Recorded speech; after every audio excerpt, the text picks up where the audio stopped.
What is going on, guys? It's True here, bringing you another initial thoughts review. This time on Black Torch. Now, we only have one episode, but this time I didn't want to dilly dally. I didn't want to do what I normally do, wait 2 or 3, even more episodes to get into my initial thoughts review. And the last review that I did actually was supposed to be having initial thoughts, but became a season review.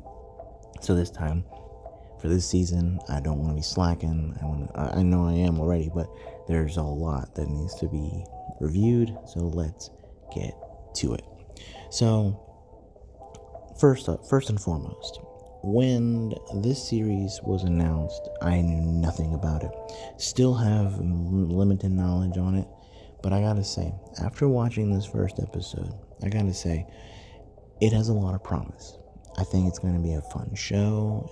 I definitely see a lot of different aspects of other animes mixed within this series, and it's very promising. But we'll see where it goes. Because think about it this way. If you've ever watched NYANKOI, which I have, it reminds you of Junpei, the ability to talk to animals. And in that series, he talked to cats. Here, our main protagonist is able to talk to not just cats, but to all animals. And then, of course, the fact that later on, we see that a combination happens. Basically, a sacrifice happens of an animal that comes and becomes the reason why the protagonist lives, just like Denji and Pochita and Chainsaw Man. And honestly, that's the closest combination I can think of. If these two animes were to have a child, this is what would happen. And it's kind of a fun thing to see because personally, I like it when characters, are able to relate to animals and actually understanding them. And it had been a while since I've watched something like this where we have this protagonist named Jiro who he isn't a weakling by no means. He is actually trained in martial arts. He's kind of like got like a shinobi background, and he saves animals and befriends them and helps them out and whatnot. And he doesn't like dealing with punks. He doesn't like dealing with the grunts, if that makes sense. And so, by chance, Jiro, he is told by another animal that he saves earlier that day that, hey, there's a cat out here. He's injured. Can you go and save him? It's like, I tried, squawking at it and it didn't respond. And so, Jiro, being the good person that he's trying to be, he actually goes and helps this cat. And we hear like this inner monologue in this cat. It's not your average cat. It actually has a symbol on its back, a strange symbol. And he helps the cat. And it saves it from near death. In fact, the cat wakes up and is surprised to see that it's been bandaged up. And it starts thinking to himself, or talking aloud, thinking that, Jiro wouldn't understand him. And he does. And this is what surprises him. Is like, how is it that this human is able to understand me?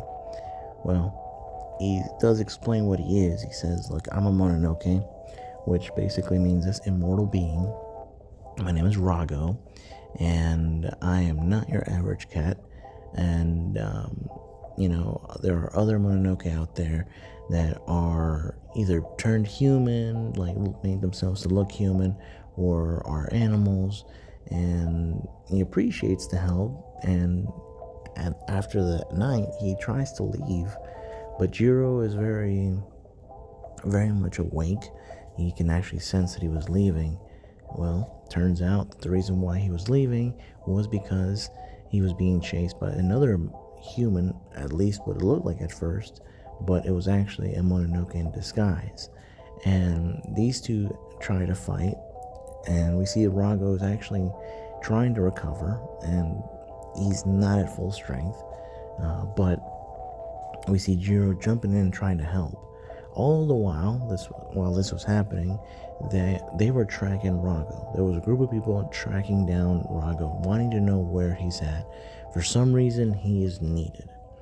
And we get introduced to a character named Ichika, who is part of that group, a female who is kind of like assigned to finding him, reports back, and all the while this is happening, we see that Rago is fighting this Mononoke.